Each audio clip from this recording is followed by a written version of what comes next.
there, welcome to Hollywood Breakthrough. I'm your host, Danielle Tillis. Hi, this is Danielle with Hollywood Breakthrough, and we have a great executive producer on today, several films, Kat White. Hey, Kat, thank you for coming on Hollywood Breakthrough. Definitely appreciate it. Great, no problem. I'm glad you're on the show. Life Itself is a great film. Steve James did it again with this great film about Roger Ebert. But before we kind of dive into that, just want to talk to you a little bit more about your career and kind of how you kind of got started doing what you're doing. Yeah, I'm actually come from a very different background than most of the people that are working in producers. I am a lawyer, and I have a concentration in intellectual property and international copyright law. But that actually came because of film, which is really interesting. I went back to law school and graduated in 2011, so it's really kind of odd. But basically, I started Cat Lee Productions with my business partner, Lee Deedy, and we were in the business of providing low-interest loans, bridge loans, and gap loans to filmmakers in the Midwest, and also working on feature films and especially indie feature films. Now, what kind of gets you into just independent films? I mean, is that more like a love for you? You just really want to drive into that type of industry? We always laugh, Lee and I laugh, that we actually have not very much interest in film at all or any of the creative aspect. We actually do everything because of the business aspect of it. And we look at bottom line and the commercial ability. So in the very beginning, we were more interested in horrors because those were easy to sell at the market. You could buy a horror for a pretty good price and sell it for a better price. So I think I'm probably a little different than most of your guests. Like I always say, we haven't a creative bone in our body, but we do understand the monies. And back in the 90s and early 2000s, when, especially in the state of Illinois, when they were trying to get the tax incentive together for feature films and all, it was a very ripe economic situation to come in, especially as a woman, actually, as a woman-owned business, because it made it a little bit easier to play. I don't know if you all are familiar with the tax incentive at the state of Illinois, and Illinois was one of the first ones to give a really good tax incentive at the time. And they also have a diversity issue with that also includes gender. So being a woman-owned business helped a lot for tax credits, and then we could go ahead and get involved with that and then sell those on the market. It was purely an economic reason. And when we were figuring out and to this day it still is. I pick my projects even when I've been invited to Good Pitch. I pick them purely for if I can see when someone's pitching to me that it looks like that person would be a good investment, or if the topic seems commercial, the ability to be able to turn it around. You make a very good point. Being a female in this type of industry, there's not a lot of women executive producers out there. It made it easier for you to get tax credit, but was it difficult being in kind of an all-boys club with that? It was actually very difficult to break into the film industry in Illinois. We actually started because we were associated with the Tobacco Settlement Fund. I had been an advocate that had gone out to Washington, D.C. To convince the legislators out there to send more money back to the state of Illinois. And that eventually did happen. Judy Bar-Topinka, who was our state treasurer at the time, $9 billion came back to the state of Illinois through the tobacco settlement. And of that, she was able to allocate some money to the Illinois Film Office at the time for a low-interest loan program she called Lights, Camera, Illinois, I believe that's what it was called. And it was a low-interest tax or a low-interest loan especially for independent filmmakers that they could access.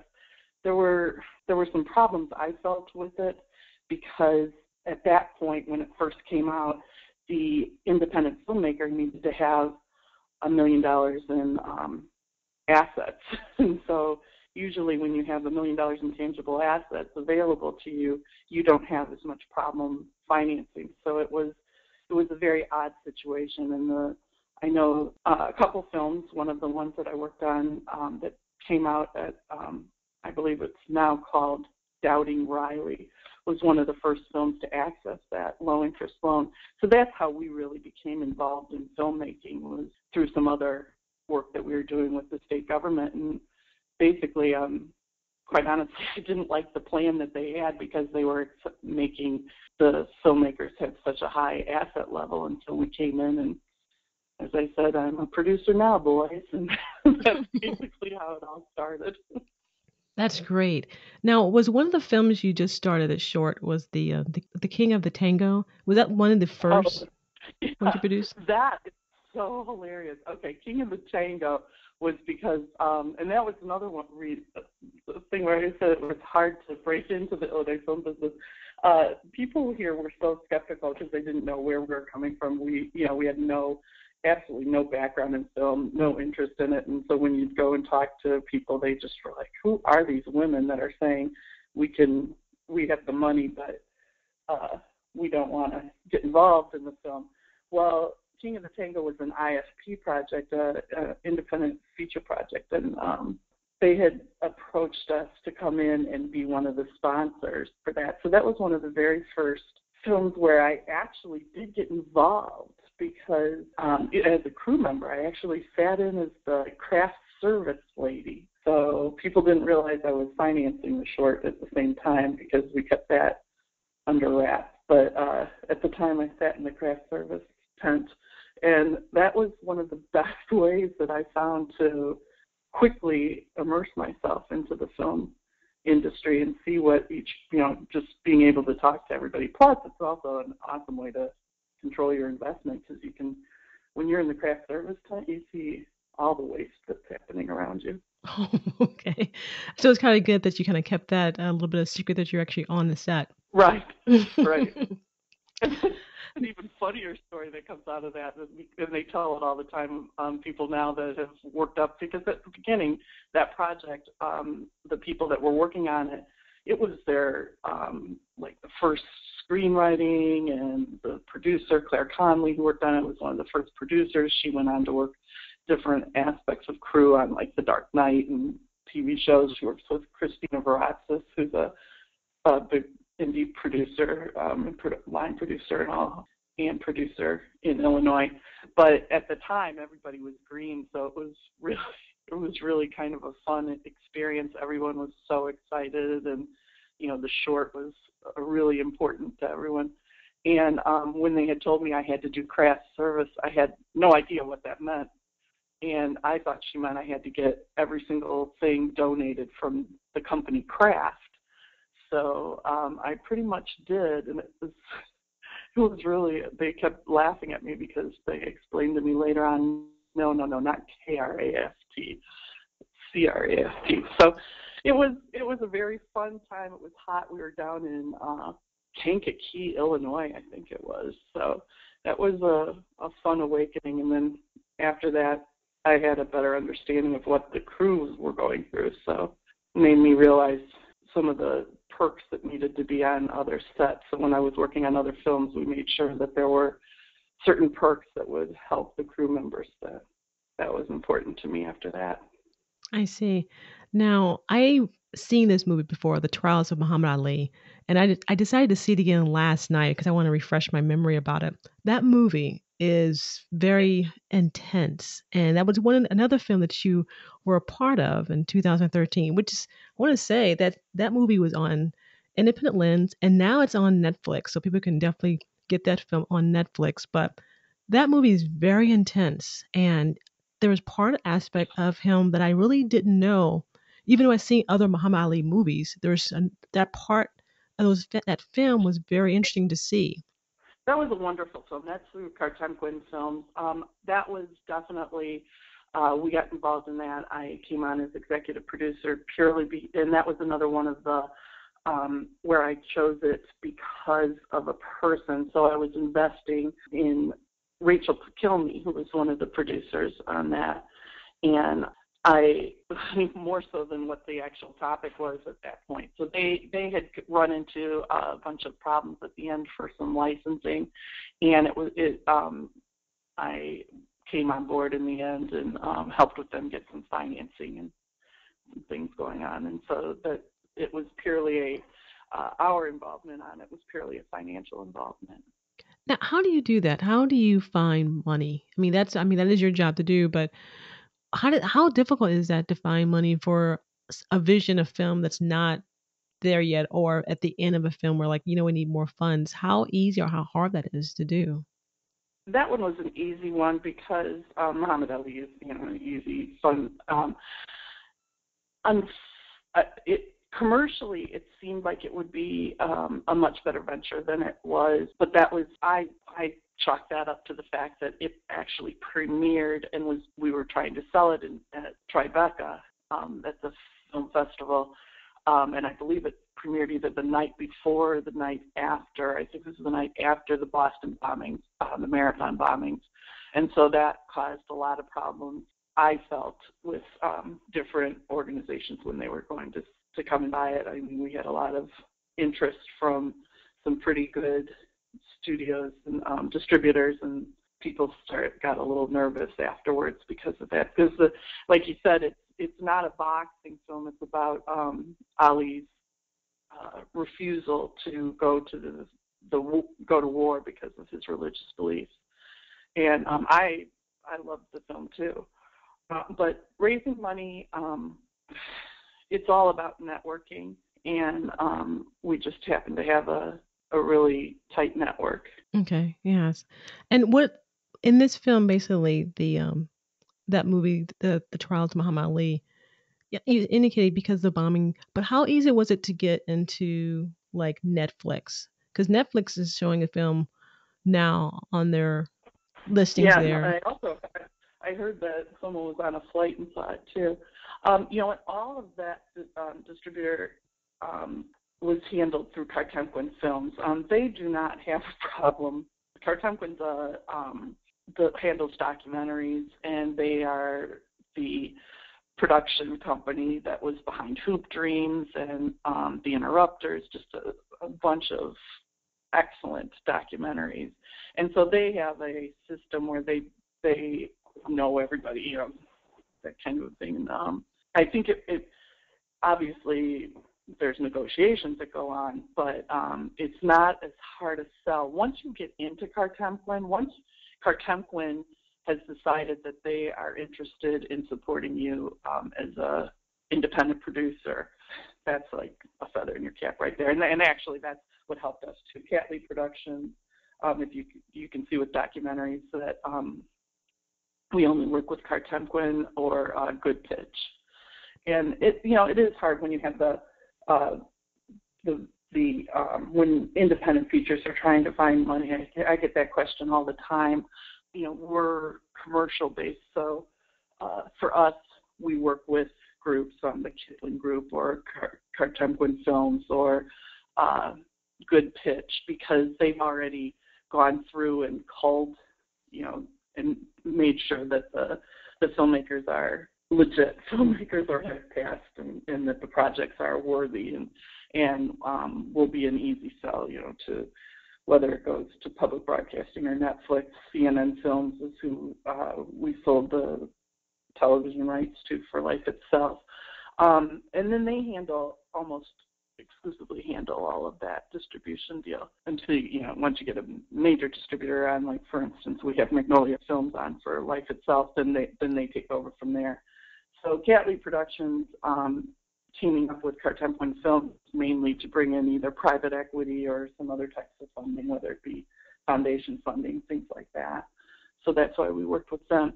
But one of the things I have told independent filmmakers at different seminars, like for festivals, it really depends on, access and how people that you know. And so if you aren't a Cartemquin Films with a bunch of amazing award-winning documentaries in your catalog already, and you're just trying to press the palm, one of the best ways I find for people to get involved is to go sit on some of the charitable boards in town. We're in Chicago, so I always say go and work at the shed board or any of these boards that ask to come on and help them and offer, you might not have the fundraising capability that other people have, but you have the ability to take videos of their events and edit them and help them with some of the creative aspects of it. And then from that, those relationships, you may meet some people that are more interested in VC venture capitalism, or just even some people that are interested in the sexiness that sometimes film tends to offer. I mean, we all know that in reality there's nothing sexy about making a film whatsoever, but until you're completely engrossed in it, you have no idea. You think that it's all, fun on the set and premieres, but I'm sure that there's a lot of hard work involved. And speaking just a little bit about life itself, that Steve James film about Roger Ebert, I believe I read that you guys decided to do crowdfunding. And of course, I definitely contributed. What was that discussion like to say you guys decided to go that route? Yeah, that was absolutely determined. We decided to go through crowdfunding, not as much for the, there were plenty of people who wanted to come on with private equity monies and foreign sales, all that kind of stuff. So we were lucky in that sense. But we were more interested in developing a sense of community. It was very important. Chaz Ebert had pointed out, and it was very important to Roger Ebert, that this film be every man's film. And this way, by going through the crowdfunding, I mean, that's why originally we were going to go at, I think, 99,000, and then we were talked into having it be 150,000, just because then those monies would go to the outreach aspect of the film, which was important to us. I know that Martin Scorsese and Cat Lee Productions, a bunch of us were worried that we'd have a bad backlash from the media, like why are you asking for money when just write a check yourself. But that wasn't the point of our crowdfunding campaign. The point of the crowdfunding campaign was to bring in the audience, and it really did work that way. We had at Cartemquin Films, the director of communication and distribution, Tim Horsberg, is just the genius, and he decided that with each backer, depending on, the first backer got the very first review sent to them that Roger Ebert ever wrote, and then it went down that way. Yeah, I saw that. That's beautiful. Yeah, I was mad because I couldn't get some things. It was such an exciting campaign, and the tweeting and all that stuff for all the social media aspect that I'm too old to understand. That my interns were just loving it. They, people were just writing about it, and it felt like it was, there was a little something special then, because you got a film that was just yours for putting, backing up and everyone did. It didn't matter if you gave $1 or what, it wasn't about the money. We were trying to get as much people around that, and generate P&A and involve the community, and it definitely did that. It was a hugely successful campaign that way. Yeah, because, I was counting pennies. I was so involved in this because I was really watching what can I get, how much did I have to kind of spend. I was really I was reading every tweet. I was watching the videos. Great thing about it that you guys sent out little tidbits about the movie, a little bit of common attraction stuff, cool things that, here's his pass, his press pass. I felt that it was more like a movement. And I've never felt that way with a crowdfunding before, where I just felt like everybody was part of this.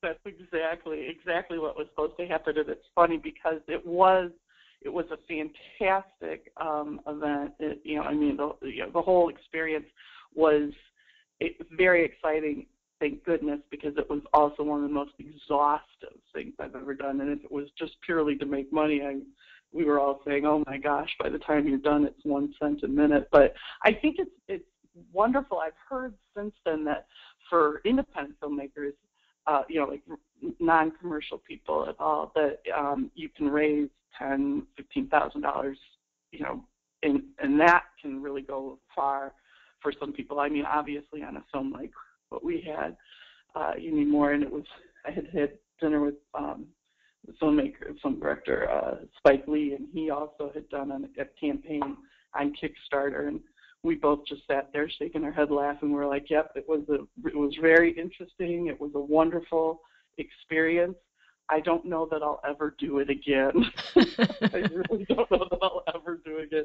And actually, having said that, I shouldn't say that, because I know that my interns from the Life Itself and my assistants and actually some of my employees from Cat Lee Productions are presently working on another one, a Kickstarter campaign that just ended for a film called Radical Grace that we fell in love with during the Good Pitch in Chicago. I believe their Good Pitch was in Chicago, and so we pledged to, I think Cat Lee pledged 10% of their budget or what from their 7-minute pitch, and that was definitely. Their documentary will come out shortly, and their Kickstarter campaign was hugely successful for them. I think they put a $20,000 ask, and they definitely made that, and maybe even double that. So I love the crowdfunding aspect. I'm actually a Broadway producer, more so than in film, and worked with a fellow co-producer, Ken Davenport, who was one of the first people to crowdfund a Broadway production, Godspell, and it was interesting. He too says he'll never do it again. I remember seeing a video about that. So much work. Yeah. It's so much work, but boy, the community involvement is amazing, and it brings people into the. There's actually, because of that, a few people then went on and continued to produce plays, even off Broadway and in some of the nonprofit sections. So that's what's important. One of the things I'm waiting to see with the Jobs Act that was signed into law by Obama in 2012, there's that whole aspect where they're going to allow internet crowdfunding for private equity. So that should be coming out of that's in the SEC right now, the Security Commission right now in their rulemaking session. So as soon as that comes out, we're all waiting as quickly as to jump on that and see how that's going to work, because that's just going to open up a completely. I think for independent filmmakers, it's just going to be amazing as far as access, because you'll be able to, without SEC violations, be able to access through the internet various funders, and they can come in, and rather than just donating to your film, they'll actually be able to become a private equity investor. Oh, wow. Okay. So there's also probably going to be a lot of fraud, so I know that's why the SEC is controlling that very carefully. But that should be coming out. I mean, technically you're not supposed to be in rulemaking for more than 60 days. It's been much longer than that, but I think it's because they're being so prudent about it. Now, you did talk about a little bit that you're going to the Broadway route. So what are your plans on with Broadway right now? Well, we had a very successful run with Alan Cumming last season in Macbeth. I was one of the producers on that show, and loved it. That was wonderful. But the rest, everything else that Cat Lee's involved with, we have 5 shows presently on Broadway right now, and 2 or 3 more in the works for the next few seasons, but those are purely as in equity, as an investment situation. So we bring monies to the table for those, and we're very happy. Broadway is once again we're doing I call it the money ball of film, or the money ball of theater. We're not looking at what the show is as much as whether we're investing in a person or a concept. And so far, as everyone knows, that film investing and theater investing is very high risk. But so far we've done fairly well. So I'll definitely say the only only show that I've lost money on so far on Broadway has been an emotional pick, and I don't care. I'm still happy I picked that one. So, when I keep my head out of the game, I do better than when I just look at the pure numbers of the estimate. Now, you actually pick what you want. So if someone wanted to pitch something to you, that's not what you usually accept. You kind of like want to be able to go after what you see and like, instead of someone coming, hey, could I show you this, or could I tell you about this? Right. We get submissions, I guess. I remember at one point we had thousands of submissions. Originally I was looking at it's just too hard. So that's now we tend to just go through either for documentaries, we go through contemporary films or good pitch, and then for Broadway, that's such a close group. There's not, it's more difficult to get involved on the Broadway productions because the ones that are definitely going, because you tend to keep the same people. It becomes, what we call that, cookie cutter sometimes. So it's difficult to get involved. But yeah, very few. I don't take any personal pitches, obviously, straight to myself. But once in a while, I'll hear about something, especially because I will get involved with film students or interns, and things like that will happen. And if it's something that I'm interested in, and actually one of my best projects and one of my best investments was Kinky Boots on Broadway, and that came to me through a pitch. So yeah, every once in a while it happens, but okay, I love the film Kinky Boots. I love that film. We actually, for one of our things for Broadway shows, is everything that we're invested in most everything has a film first, and we once again pick that because when people are in Times Square and they're trying to decide what show to see, if they've already know it by a film, that helps it's called P&A, prints and advertising costs, because you've already got brand recognition. So that helps that out too. And so that's one of the ones you have on Broadway is Kinky Boots that you're doing? Yes. Okay. Boots, yeah. It's coming up. I think it's coming to different parts of the country. We go on tour in September, starting in Las Vegas, and then that's going to be great. That one I got involved with because of Cyndi Lauper's True Color Fund Foundation, and also Harvey Fierstein. Obviously, I like to invest in him as a person. I think that he is a fantastic producer. But one of the big things with that show is that there was a message involved with it too, where they're trying to explain to the kids to appreciate yourself and not worry, about your, whether it be your gender, your sexual preference or anything like that, that you just need to worry about if you're a good person. And so there was such a great message that came out with that we decided to get involved with that, and actually then got hooked up with a documentary that's out right now called Home Stretch, and is being produced through Contemporary Films again. So it's interesting, it's like anything, then everything comes together. I mean, we introduced them to Cyndi Lauper's group, those filmmakers, and they were able to establish a relationship with them, and their documentary is about homeless teenagers, and one of them being a LGBT teen that was experiencing homelessness. So I can't stress it enough to people that the more you're out there, the more networking that you do, you never know where a relationship is going to come for an interaction, where you're going to be able to introduce people that'll have a common cause that you didn't even realize in the first place.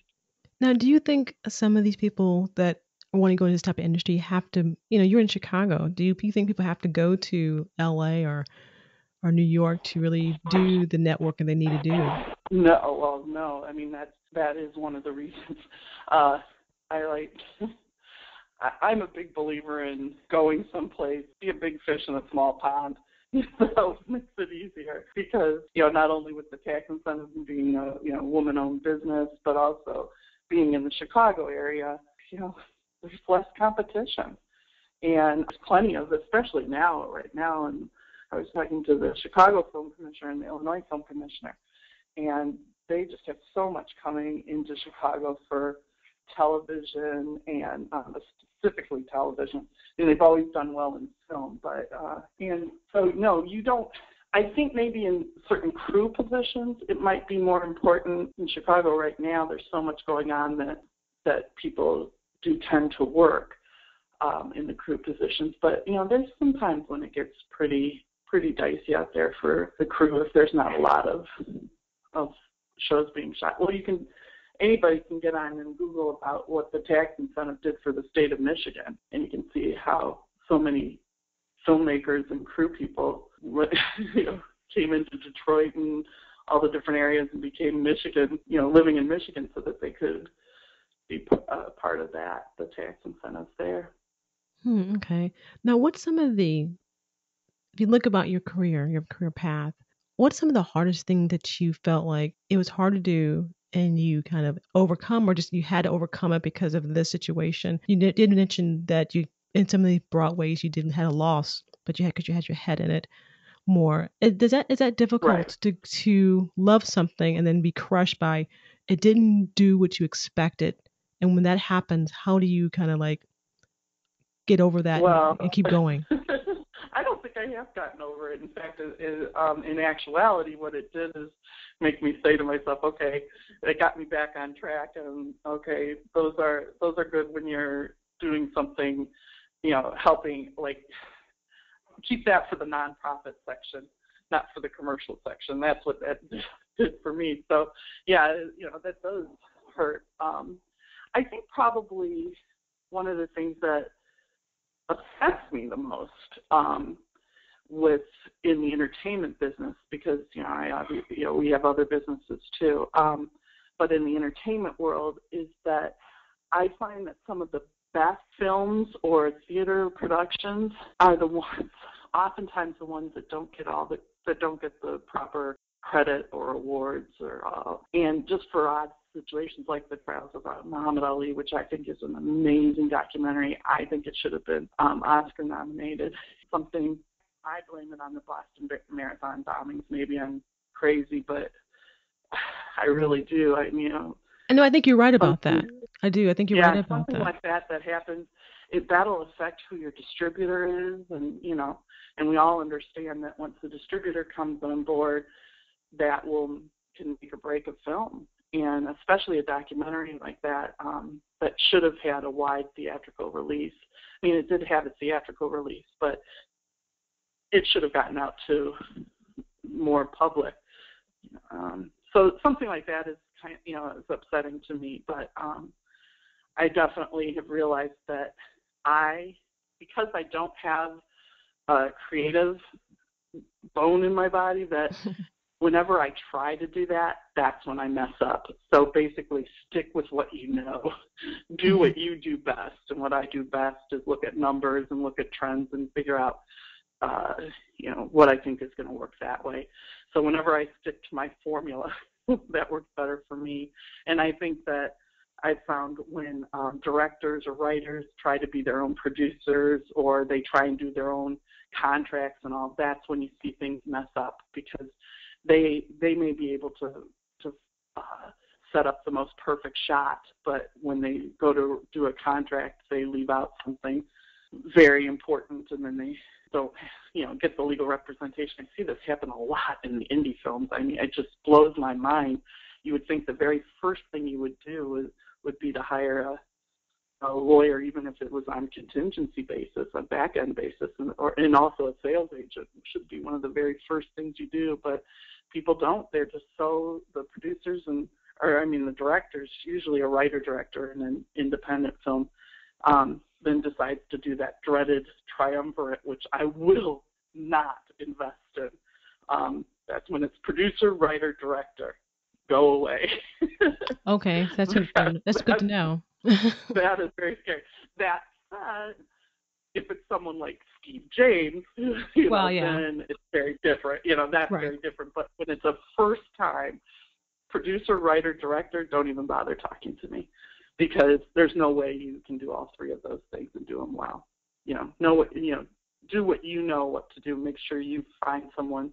We always say, like for instance, my logo is actually yin yang symbol, and Lee is the opposite of me. And so, you want to find someone who's going to complement you, not someone who's the same.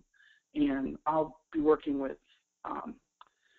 through IFP or any of the other organizations that mentor students and all, film students or independent filmmakers, like the Diverse Voices that Kartemquin's involved in, and they brought us involved in with that.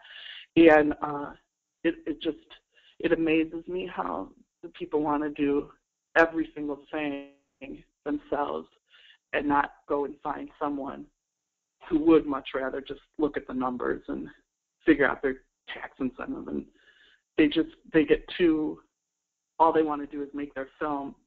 And what's the point of that if it's just going to sit in a can on somebody's shelf? What do you person do That's if no good thing. What if there's no funding for them to hire a lawyer or an accountant or a salesperson? But there's no, that, people say that to me all the time, and I just said this at the last film CIFF. They had me come speak at, the film commissioners asked me to come and talk, and I said that, one of the people raised their hand. I said, that's crazy.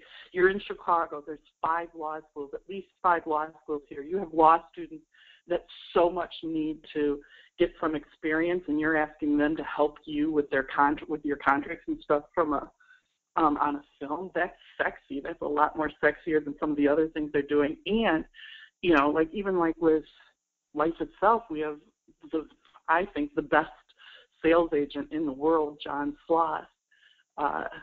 He's just an amazing salesperson for indie films.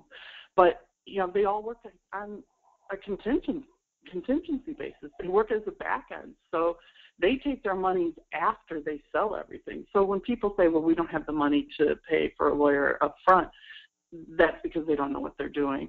There are lawyers you can get. And like in New York, they have an organization where you can go and get pro bono law for the arts. Their arts councils actually set up lawyers and those often tend to be law students. So, you're not getting the best legal care, but believe me, it's better than most writers, producers, directors can do for themselves. Mm-hmm. You can't tell people that enough until you just say, they think that they're going to have to go and spend a lot. Yeah, you're not going to be able to get the best lawyer, but any lawyer is better than nothing. And that's good to know. The same thing with marketing and all. People, they have an idea, they have a creative idea, and they jump in and they just want to get it made as fast as possible without putting up a marketing team. No film should go into production without a plan, a marketing plan before you even take your first shot. All that should be figured out because your marketing budget often is more than what your actual production, your shooting is. I look at it, I come from it in probably a very different angle than most people, but I look at your actual production, it's such a small part of what everything is from the very beginning of what's happening when you're first coming in through, finding an idea all the way through to your future interests in the film or theater project. And so the actual production of itself or the actual shooting is a very small percentage, but for indie filmmakers, it tends to be their biggest aspect. And that's where a place like Kartemquin Films or Diverse Voices tries to reteach the filmmaker that they need to slow down and get their business, their plans, their prospectuses, and their strategic planning set up before they even take their first shot.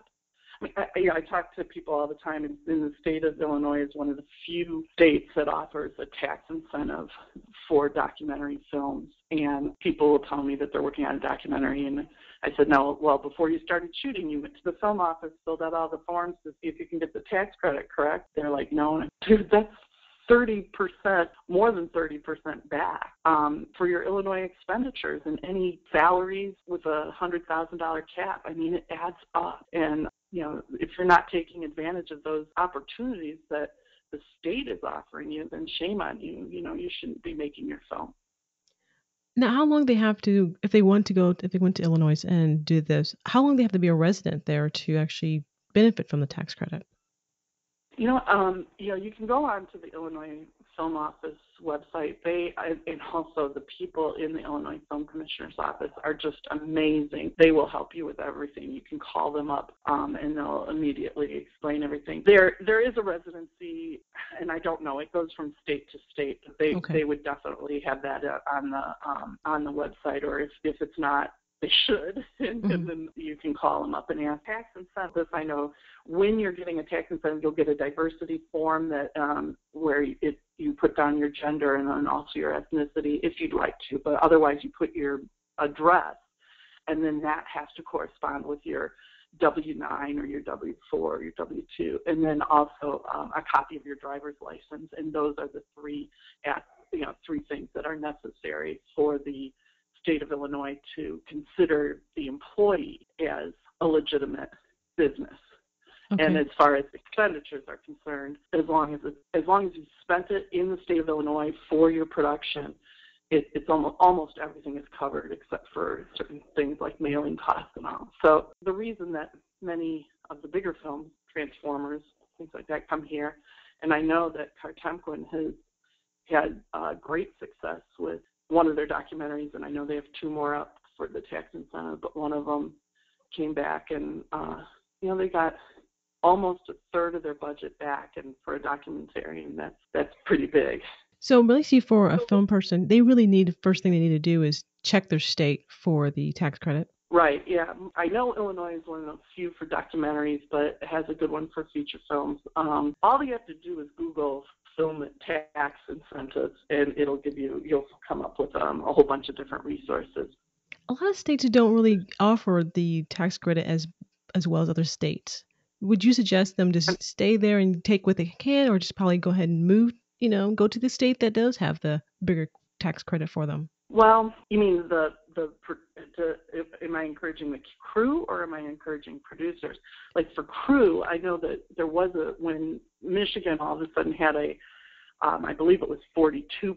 So what started happening in the Midwest is once all the states saw how many films were coming into the state of Illinois and how much it was pushing back, I believe it brought in $125 million, that year. From the tax credits. Then they started doing their own tax incentives, and then Iowa had one that was 50%, and Michigan had one that was 42%. As they got a little bit greedy that way, trying to get films in, I believe the state of Michigan, when they first implemented theirs, they had no cap on salaries. Oh, wow. And before they knew it, they had 36 feature films being shot. Well, there was no crew, and so that causes issues too. I know there was a flux of crew people that left Illinois and established residency in Michigan then, so that they were able to set up, and that's still happening. There's a lot of question about whether the tax incentive actually helps the economy. I believe it does. I look at numbers and all. I think some of the legislators argue, but it's like anything in politics, you can spin it any way you want. I just know that, there was a film that was shot up in the Rockford area, and as I said, down in the Kankakee area and some of these other outskirts, and obviously the money's going into those hotels and the restaurants and all. That just wouldn't have happened if it hadn't been for the tax incentive, because there would have been no reason to shoot there. Right. Without that. And you have to have a competitive need. One of the things you need to understand for the tax incentive is that it's an incentive to come and shoot in the state of Illinois. So you have to have a competitive need. You have to show to the state of Illinois why you're coming there for the tax incentive. Otherwise, you're dead in the water. You can't get it. So usually it's because they want to attract. I mean, if you're doing a purely Chicago film, you can't do it anywhere else but in Chicago, and no matter what, you're going to be in Chicago and use Chicago people. That does not qualify for a tax incentive. Oh. It's purely to bring people into the state of Illinois. You can be an Illinois film. For instance, The Interrupters was absolutely, for Cartemquin, was absolutely about Chicago right. Gangs. Gangs. And Life Itself, Roger Ebert, was absolutely about Chicago. However, as we all know, that doesn't mean you need to shoot in Chicago. And with Scorsese being one of the executive producers on the East Coast in New York, and Steve Zalian being an executive producer out on the West Coast in L.A., there was no reason to have to shoot in Chicago. So I actually wrote the competitive needs and all, and set up the tax incentive for Life Itself. And that was what I argued, because they kept saying, this is a Chicago-based story. And I said, absolutely. We can fly in a New York team, fly in an LA team, get the pictures we want, and then fly everybody out for interviews, you know. Mm-hmm. But if you want to, but otherwise we'll pick Templin Films, which is here in Chicago, and we'll base all the production costs out of Chicago. And that's how we were able to get the competitive needs to be, so that they saw there was. Another thing with the state of Illinois, and not all tax incentives have this, but the state of Illinois also has a diversity to show that you, when you did your hiring practices, that you kept diversity in mind and show that there was actual reaching for bringing in people of color and also gender, like women. Oh, wow. I didn't know that. Mm-hmm. Yeah, so that aspect is also part of it. Not in all states. Not all states have that. How can we get more women to do what you do? What would you encourage women who are kind of in, because you were not in, like you said, traditional path to doing this. There's not enough women who are doing this and being executive producers. What could you say to someone, or to encourage women to, go for this? That's interesting. I just had this question at one of the film festivals that I was on a panel, and I said, when I'm looking for people to help me with fundraising, or to bring in people, to invest in a project, I look in that area for they don't have to be a stay-at-home mom, but this is what we say. We say those stay-at-home moms that are working for the charities that are doing like the silent auction and the benefits and the galas and those kind of events, they are your best salespeople. They know people. They've been able to bring in money from all different charities and all. Those women, they don't realize it, but they're the biggest salespeople you've ever met. They're fabulous at marketing. They're fabulous at roping in investors, and they know how to do it. They just don't realize it. So for a lot of women, especially older women that have maybe stayed home with their kids, they've had to go out to all the stores and ask them to donate to the schools or donate to the basketball club or the Girl Scouts. Those are the skills that you need to get people to invest in your film. And so I think that a lot of women that wouldn't normally, two people that work for me, that they just said, what do you mean I'm exactly what you're looking for? And then they realized, wow, this is even easier than trying to raise money, for such and such hospital, because once again, you have the sexy aspect of it, the sexiness of film. Right. And they're throwing, screenings and all, or they have no problem running the Indiegogo or Kickstarter campaigns because it's something they can do from home. Right. So, that I would definitely say that would help women, that especially women that have been out of the workforce for a while. They don't realize how much work they've actually been doing. Now, you and I have a strange connection that I didn't know that until you actually told me. The Nicolas Cage connection there. So the Weatherman, you have to explain that to me a little bit, because I was holding off on that question to the end. I worked on the Weatherman actually in extras casting. Like I said, one of my big things is when I decide I'm going to start working in an industry, I like to work what they call the Marriott principle, and that's work from the bottom and then ensconce yourself in all the different aspects. Obviously, I couldn't do any type of crew position that required talent.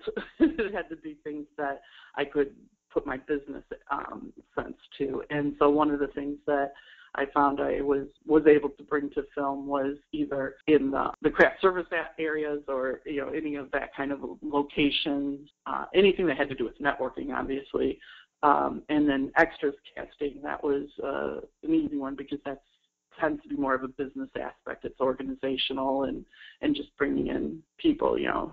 And so that's how I got involved on Weatherman. And then because it was a little easier for me because people did realize that I was also investing in films and all. So sometimes they don't like you to work on the film, Mm-hmm. but as long as you keep a low profile and, you know, hang out in your jeans and hoodies. I tell people, I remember on one set, I was on a set and these young kids were having a water fight around one of the cameras with water bottles. Oh, boy. First of all, they were wasting the bottles of water off of craft service.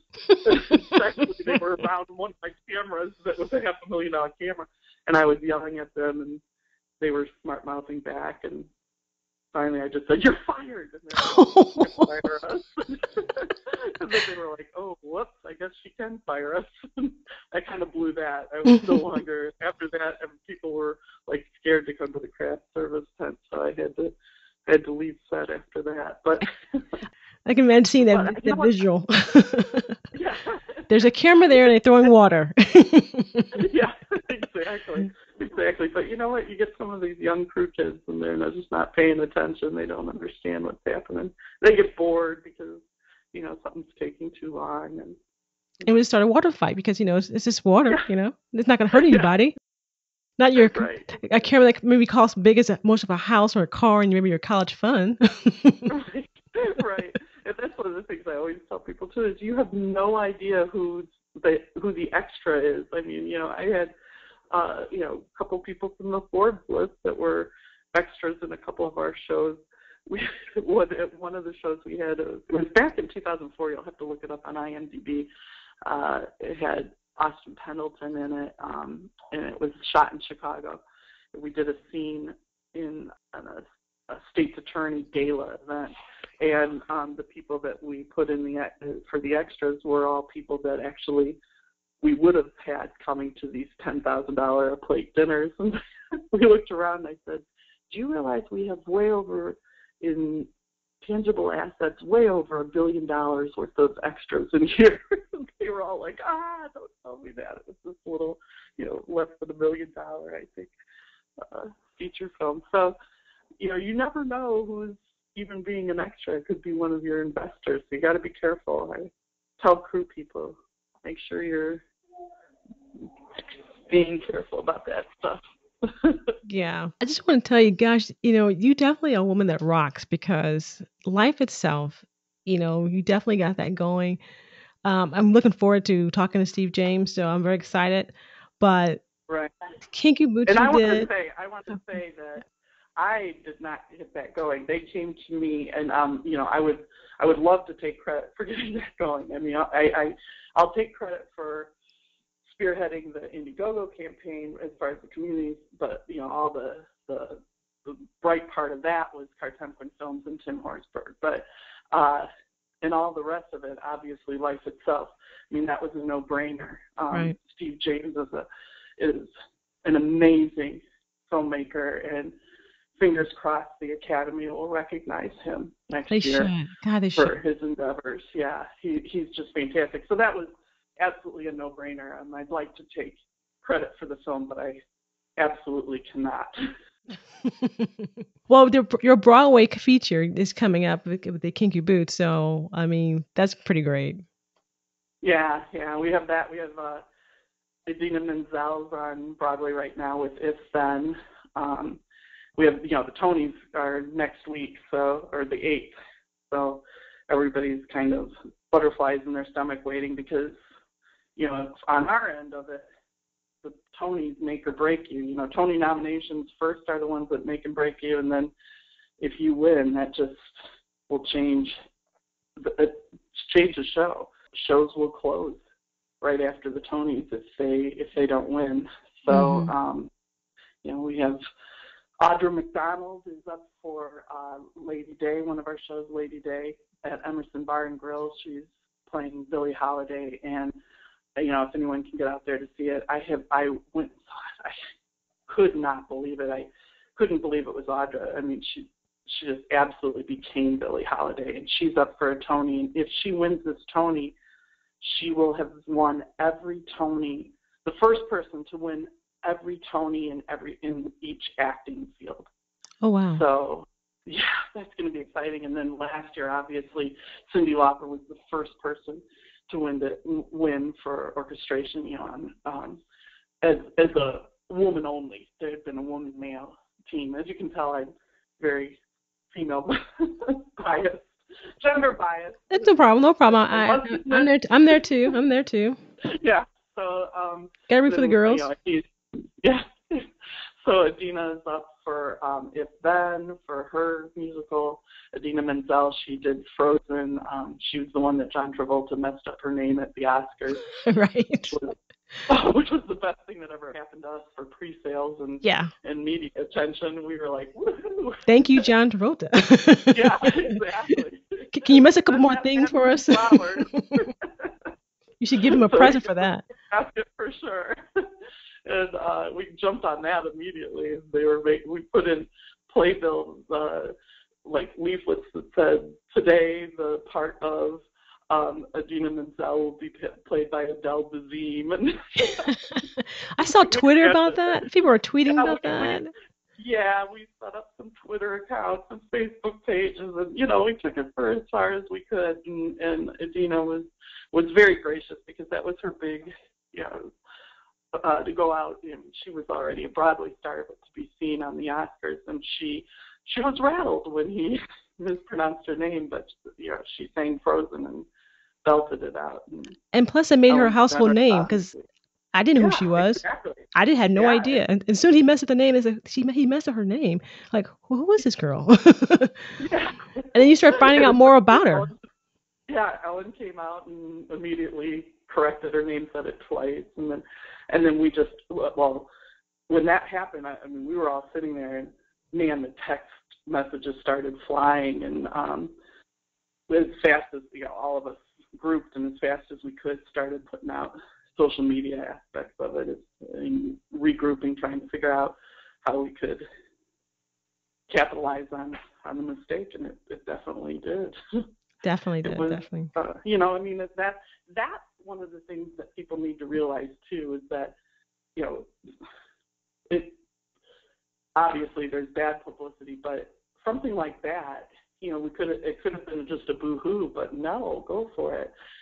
And as long as you're not being mean to John, and everybody made sure, and Idina especially, that nobody badmouthed him. You can't control what people do on blogs and all, but right. No one,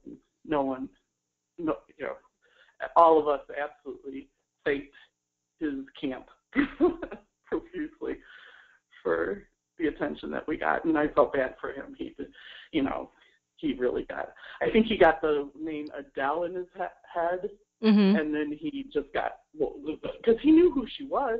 He even said the wickedly talented, because she had, established the role in Wicked, Elizabeth in Wicked. So he knew who she was. It just was a little bit of a tongue twister.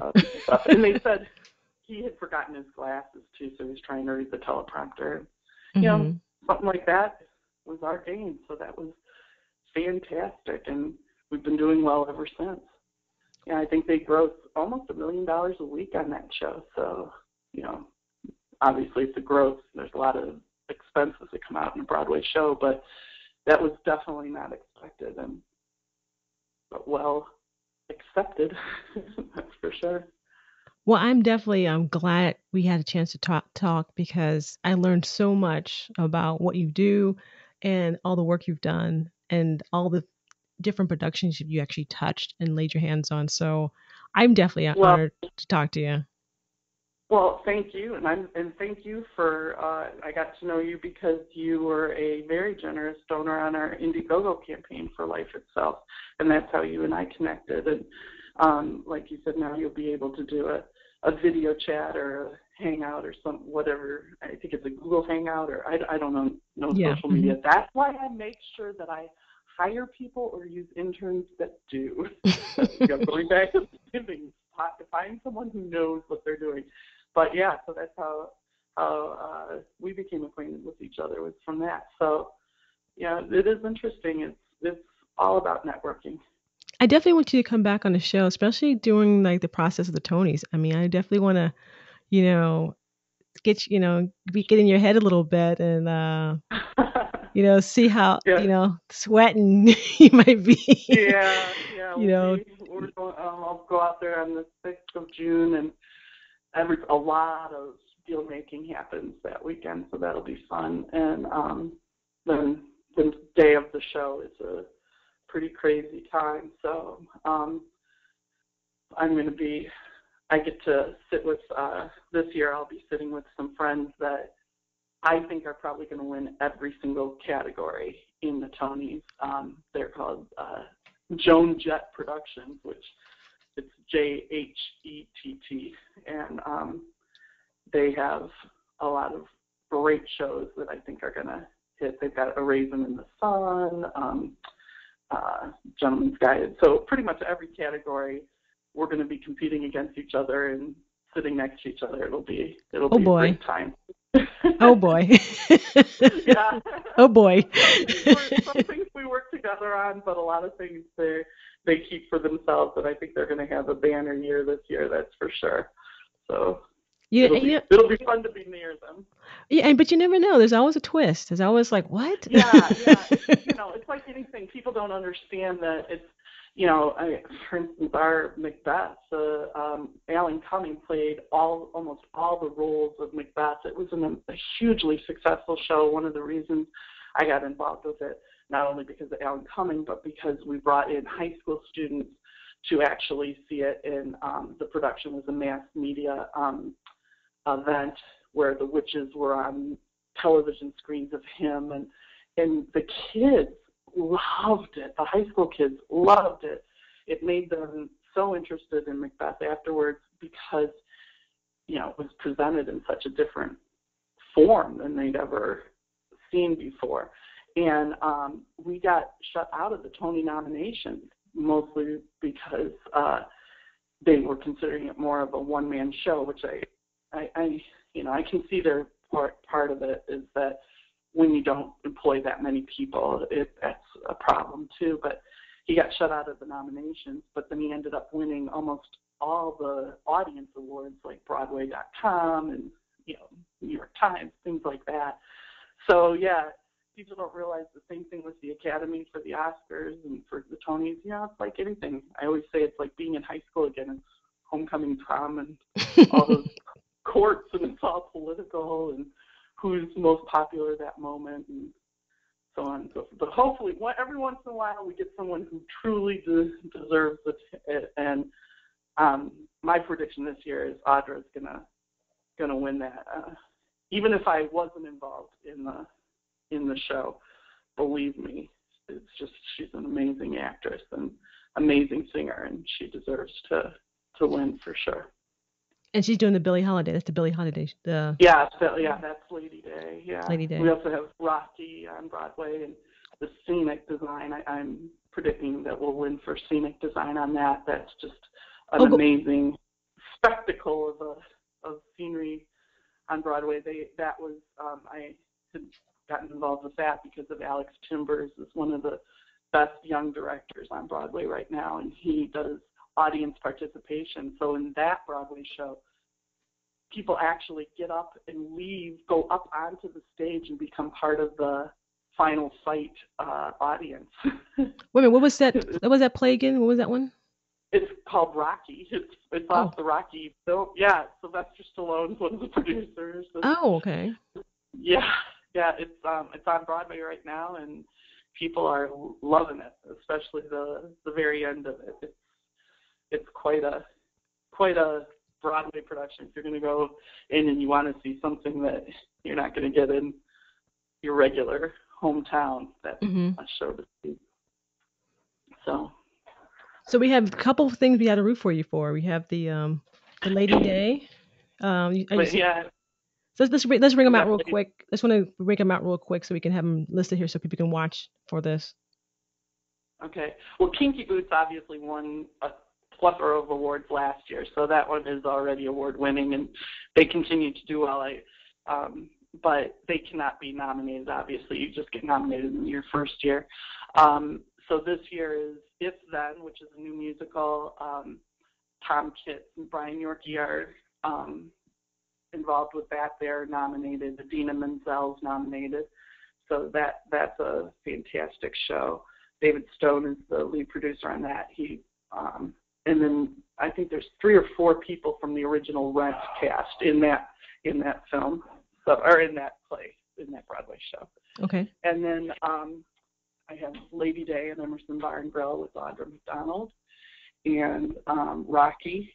Andy Carl is up for Best Actor in a musical, and the scenic design, and fingers crossed on that one. He totally deserves it. They all obviously deserve their nominations and all. And then the one that we had to close, and we made a business decision to close that, was ESTELLE Parsons, who is nominated for Best Actress. And she was in The Velocity of Autumn, and it was a fantastic play. It was once again one of the best shows I've seen on Broadway in a long time. But it was a very, it was a dark comedy about dementia, and that's hard for an audience to want to go spend their Saturday night. Right. But we've gotten an amazing response for foreign licensing, and it will go on tour, so that'll be great. And hopefully, and I'm so glad that she was nominated too for a Tony. So it's going to be exciting. It is. Hopefully Steve will get what he deserves, and Life Itself will get nominated for a few awards. That's what I'm hoping for. He's an amazing guy. He's Life Itself. He like really is. Life Itself again. I mean, I met Steve when he came and he showed the interpreters. I mean, he's hands down to me the icon of what a indie film got to be, and I just love his films. I mean, I just do. So it's going to be an honor to talking about Life Itself, because Roger Ebert. I mean, wow, that whole film, it just touched me. It was hard to watch. I mean, it was hard. It was hard to watch because I just fell into that film. I mean, you really miss him, and just right. It was hard, and but it was so great. I mean, I did not move. I didn't want to talk to anybody. I had to watch it. I didn't want anyone to say anything to me. I just wanted to throw myself into this, and I was glad it did, because it was just. Oh, fantastic. Were you able to see it on the big screen, or did you watch it on the streaming? I got the streaming, and that was one of John Sloss's, our sales agent, brainchild, and worked with Indiegogo on that. That was the first time that there was live streaming at the same time that we had our world premiere at Sundance, and Sundance allowed the question and answer then to be streamed live for the first time ever. And John Sloss put that all together because we wanted everyone to have access who wanted to. It was with a $25, I think it was, donation to the film. That anyone who wanted had the ability, and we had people from all over the world that that streamed it and absolutely loved it. But I'll tell you what, seeing it on the big screen, it opens July 4th. It's being distributed through Magnolia Pictures, and so that'll be exciting. I mean, every time I've seen it so many different times, but at the Virginia Theater, that big, huge screening down at Ebert Fest this year in the end of April, when Spike Lee came out, Oliver Stone, Ramin Barani, all these filmmakers came out in deference to Roger Ebert. He had passed away the year before, but it was still so new. It was like 2 weeks before the festival. So this festival brought out some of Roger's favorite filmmakers and people whose careers, as with Steve James, Roger, Gene Siskel, and Roger Ebert. Steve, I'm sure we'll talk about it, how they brought attention to him as a filmmaker, and that absolutely made a difference in his career.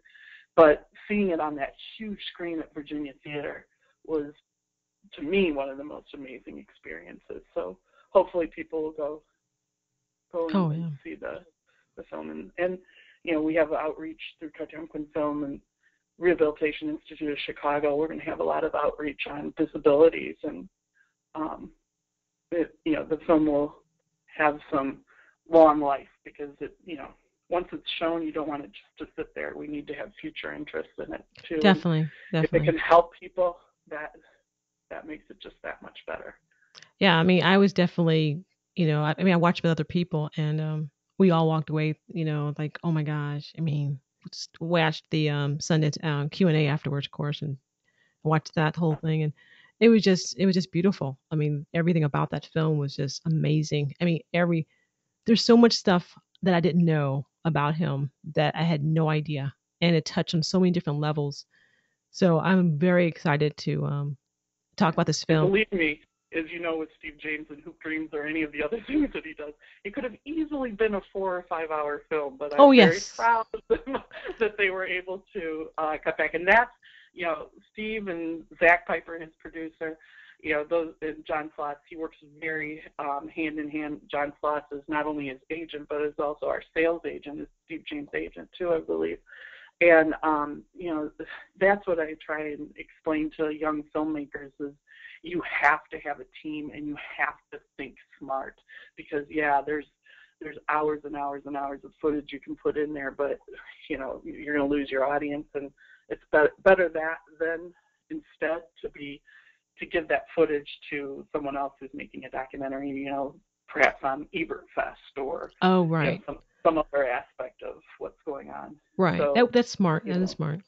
Because I could have watched it longer. I mean, trust me, I was engaged. I could have, 4 hours of a Steve James movie. I know it was going to be long, so like I'm ready. I'm ready for it. Right. But we have to worry about, but you're also in the business, so you have to worry about commercially what's going to happen. Right. And we really wanted this film to be able to appeal to the masses. The way I always say is, will my daddy watch it? Right. Will my daddy sit there and watch it? And if you will sit and watch it, then I'm like, okay, shoot, we got it. That works. Yeah. Hey, I want to say thank you so much for coming on Hollywood Breakthrough. We definitely appreciate it. Definitely be following and rooting for you. Definitely for the Tonys. Great. Thank you. And we're going to be following your career, so can't wait to have you come back. I mean, I'm going to keep having you come back, and I'm just going to have to do it.